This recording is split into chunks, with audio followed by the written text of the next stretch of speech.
சாதாரண ஒரு மனிதராக பிறந்து இன்னைக்கு பல லட்சம் மக்கள் கடவுளாக வணங்குறவர் தான் இந்த கணக்கன்பட்டி சித்தர். அவரோட ஜீவ சமாதிக்கு தினமும் ஆயிரக்கணக்கான மக்கள் வந்து போறாங்க. அந்த இடத்துக்கு தான் நம்ம போறோம். வீடியோவை ஃபுல்லா பாருங்க. நம்ம இப்போ பழனி பஸ் ஸ்டாண்டில் இருக்கோம். பழனி பஸ் ஸ்டாண்டிலேருந்து அடிக்கடி இந்த கணக்கன்பட்டி கோயிலுக்கு நிறைய பேருந்துகள் இருக்கு. பழனிலேருந்து இந்த கோயில் 10 கிலோமீட்டர் தொலைவில் இருக்கு. 15 ரூபாய் பேருந்து கட்டணம். பழனி முருகன் கோயிலுக்கு வர நிறைய பக்தர்கள் அப்படியே இந்த கணக்கன்பட்டி சத்குரு கோயிலுக்கு போயிட்டு வராங்க.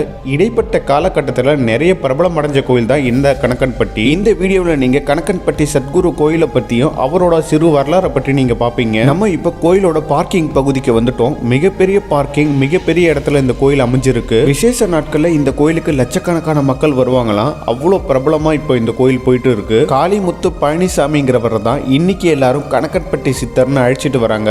இவர் இந்த ஊர்க்காரர் தான். இவர் தீவிரமான முருகர் பக்தரா.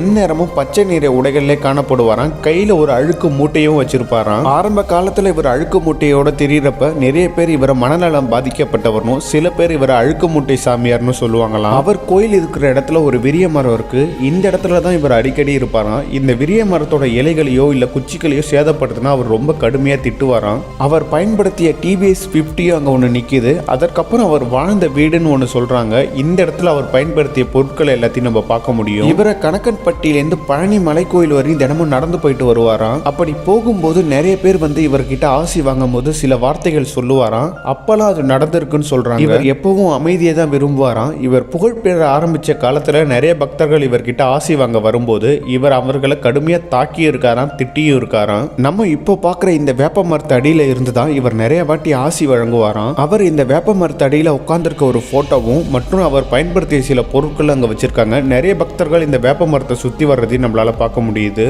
இந்த இடத்துக்கு வந்தா நம்ம வேண்டது எல்லாம் நடக்கிறதாவும் ஒரு குட் வைப்ரேஷன் இங்க இருக்கிறதாவும் நிறைய மக்கள் உணர்றாங்க. அதால தொடர்ந்து வந்துட்டு இருக்காங்க. இந்த கோயிலுக்கு வந்தா தினமும் அறுசுவை அன்னதானம் நடக்குது. அது ரொம்பவே சிறப்பான விஷயமா நான் பாக்குறேன். இவர் மிகப்பெரிய அளவுக்கு புகழ் பெற காரணமா எல்லாருமே ஒரு விஷயத்த சொல்றாங்க. ஒரு வெளிநாட்டு தம்பதியரோட வாய் பேச முடியாத குழந்தைய வாய் பேச வச்சதுதான் இவர் செய்த முதல் அற்புதமா. இது போல வாழும் நாட்கள்ல பல அற்புதங்களை செஞ்சிருக்காராம். இறந்தும் மக்கள் வேண்டதை இன்னுமே நிறைவேற்றிட்டு வர்றதா பக்தர்கள் நம்புறாங்க. 2014ஆம் ஆண்டு தான் இவர் ஜீவ சமாதி அடைஞ்சிருக்காரு. அவரோட ஆலயத்தை தான் நீங்க பாக்குறீங்க.